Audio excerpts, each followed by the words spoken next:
We all need to listen to and support the good, solid frickin' people in our communities. That's what we have to get back to doing. And that's very, very important, because if we don't do that, we're in nothing.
Okay, so I'm back again.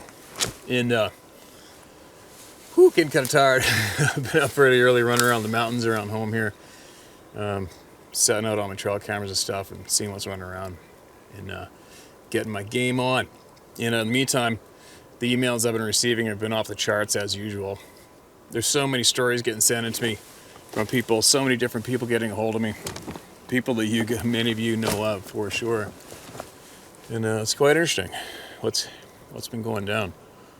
But anyway, one thing before I get going with this story that was sent to me from a very, very seasoned hunting guide is one thing to quickly touch on is there's a handful, very small handful of people out there that are submitting comments or emailing me, telling me how they're getting burnt out on the Sasquatch stories, or the channel's going downhill, or this used to be good when it was hunting stories, and they're complaining.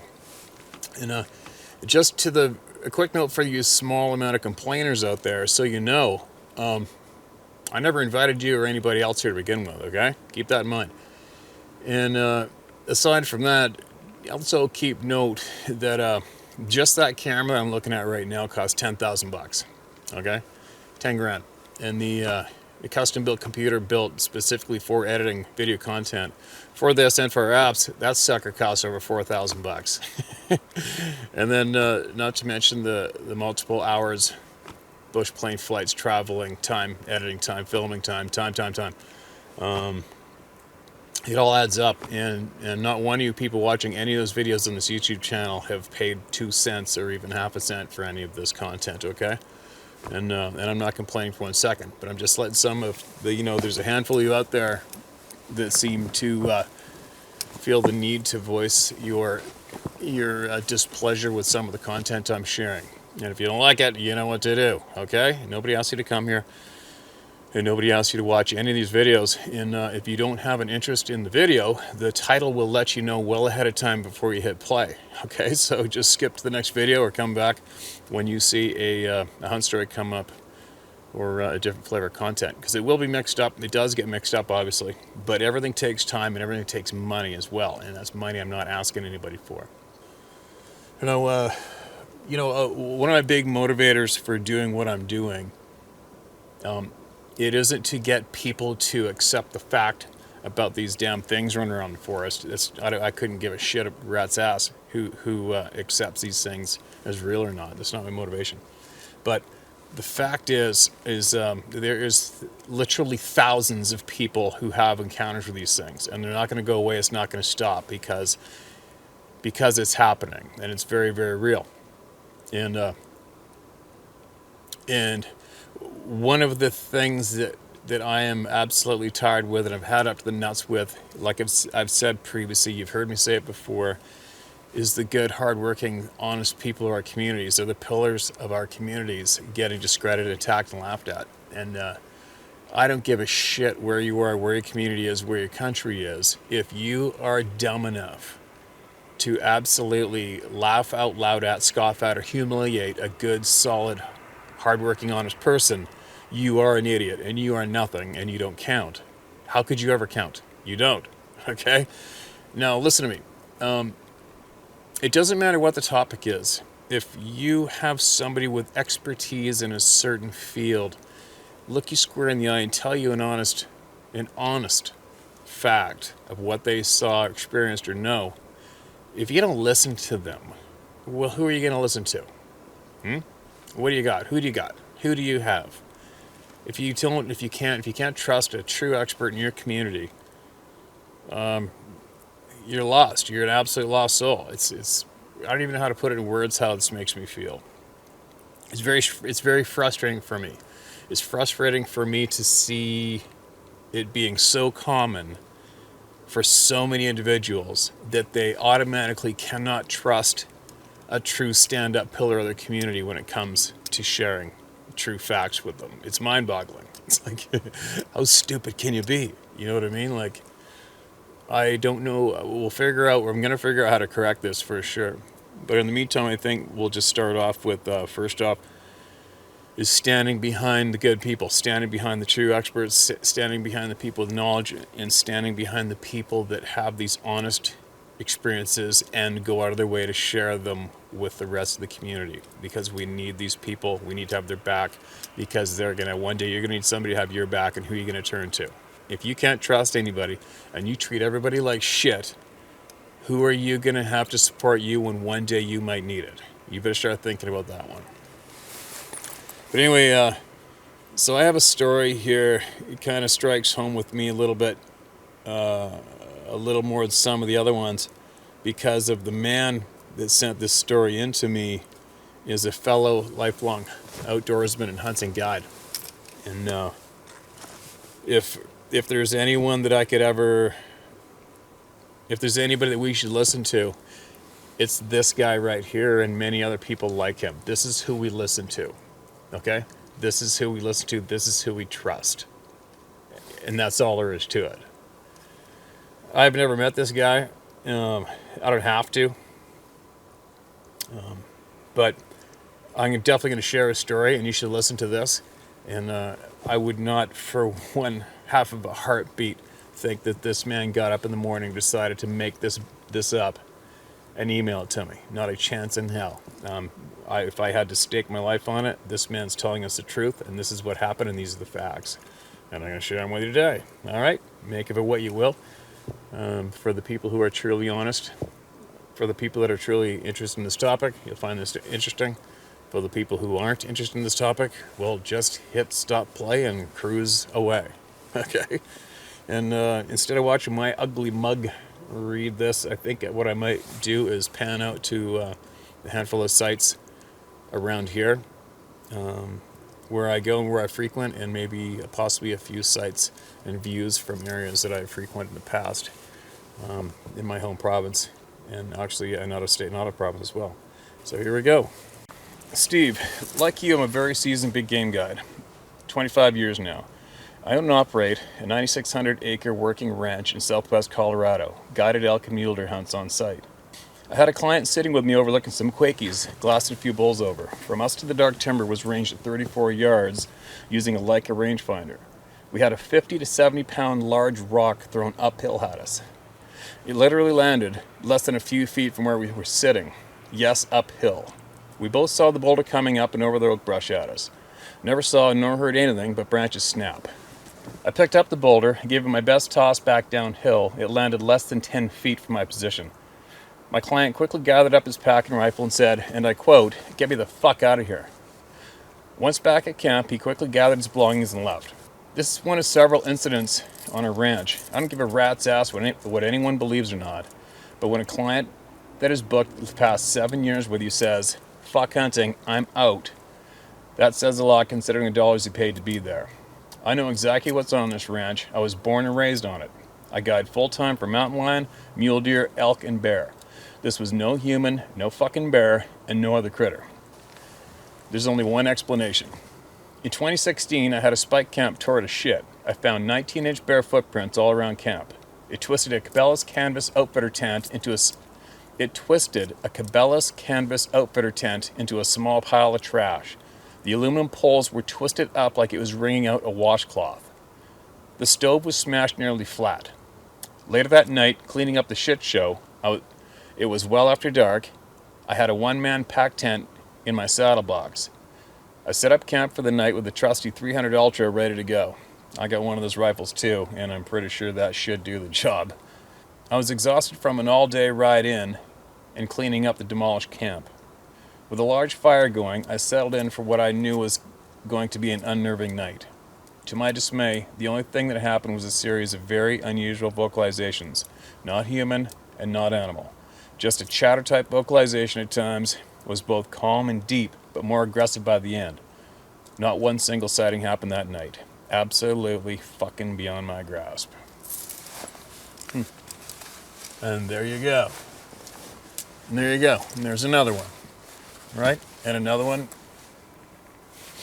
And another one. And another one. And another one. And it's not going to end. And these stories are going to continually come from true, hardworking, honest people, true experts in the outdoors, and basically in every country around the planet. So now what? Now what are you going to do? Right? I don't know. What do you say to that one? There isn't one doubt in my mind that happened.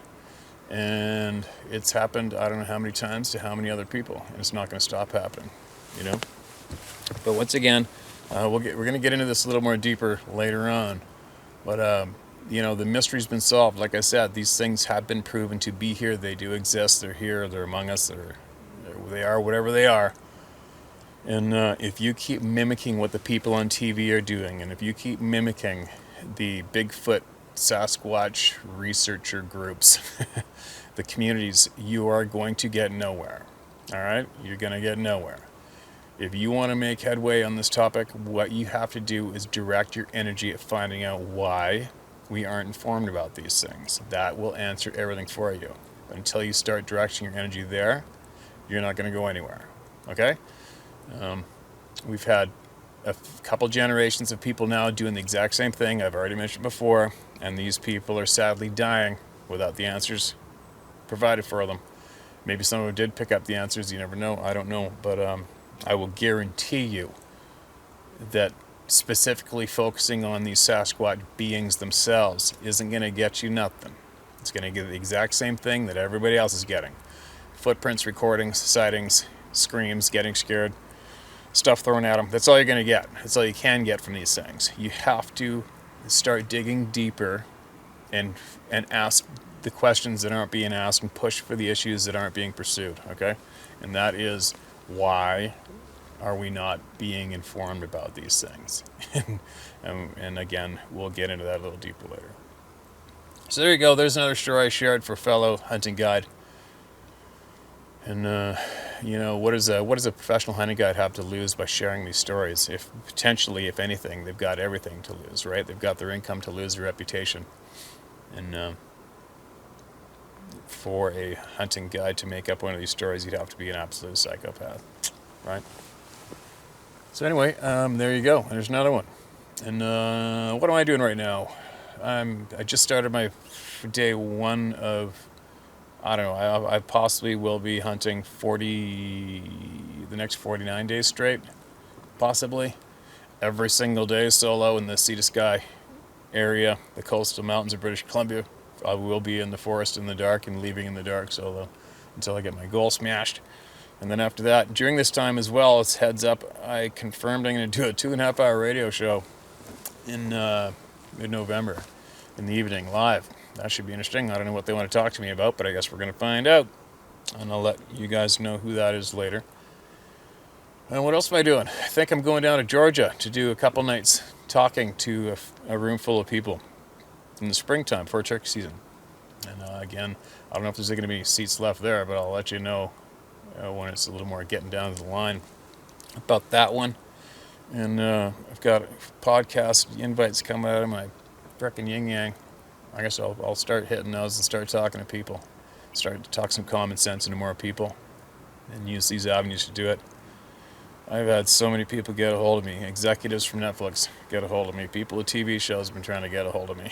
You know, a lot of these prominent names in the Sasquatch researcher crowds have been trying to get a hold of me. It is what it is.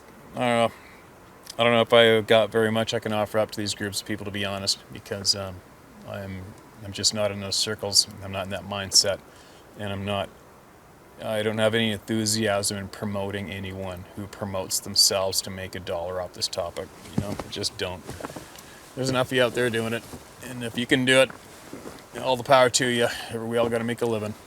And then let's face it, as long as there is human beings running around on the face of the planet, and these things are, the amount of stories are going to be absolutely endless. It's not going to stop. So what a great business to get into if you can turn that into money, right? It's like cutting hair for a living. There's always going to be hair growing, and just as sure as there's always going to be hair growing on human beings, there's going to be new stories coming from these things because you can't avoid it. It is what it is, and they just keep coming. And you wouldn't believe how many people have emailed me who laughed at this topic until very recently, and then they had to eat shit when they had their own terrifying frickin' encounter, and then all of a sudden reality comes stomping down and crashing in on them. And I don't envy you people. I do not envy those people. Could you imagine? You imagine going through life laughing at this topic, making jokes about it, and running, and all your crew you run with, you all laugh about it and belittle people, and then all of a sudden you run into one of these damn things yourself. You imagine having to eat that sandwich? Oh, I've talked to a few people that have, and that sandwich isn't very tasty for those people either. So there you go. And once again, don't forget, I purposely choose my places to share these stories where frequent sightings occur around where I live. So if you guys are wondering about that, if you guessed that, you guessed right. I film up my stories. Every single place that I've filmed one of these stories in the past on my YouTube channel, there has been numerous sightings exactly where I stand or else in the background behind me. So if you guessed it, you guessed it right. But anyway, there you go. I think I got another 10 trail cameras I gotta hike up a couple mountains tomorrow and the next day. So I gotta get out of here and get home and eat and get to bed early and get up at 4 in the morning and get my ass in gear. And again, if you want to get this shit off your chest through me, you can email me at tellmystory@houndhunt.com, and that'll get to me. And I will eventually get to it. You know, unfortunately, like just last night, I answered an email that was sent to me in August. And I feel real bad about it, but there's nothing to do about it. There's hundreds and hundreds and hundreds of emails, and one person only has so much time, you know. And if I was to pay somebody else to go through those emails, well, it doesn't make sense, does it? Because you guys are emailing me. But anyway, there you go. There's another story from what I would consider to be a very, very credible person. And if anybody, that's who we listen to. You listen to those people who make a living in the forest, in the mountains, especially the hunting guides who hunt wild game professionally. You know, you've got all sorts of people looking at these Sasquatch being topics. You got people who've got a BA in this and a PhD in that, and they got credentials coming out of the yin yang and primatology and footprints and vocalizations. Well, that's good for those people. Good for them. That's great. And just a side note, if you're an expert in primatology, then you're definitely not an expert in this field because these things aren't primates.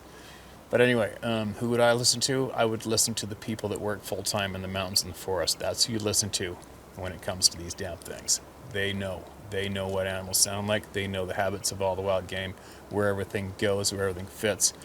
And if you want to hear a credible person, anyways, if I can make a strong suggestion to all of you guys out there, listen to the honest people in communities, okay? Listen to them, support them. That's what you need to do. That's what we all need to do. We all need to listen to and support the good, solid frickin' people in our communities. That's what we have to get back to doing. That's very, very important, because if we don't do that, we're in nothing.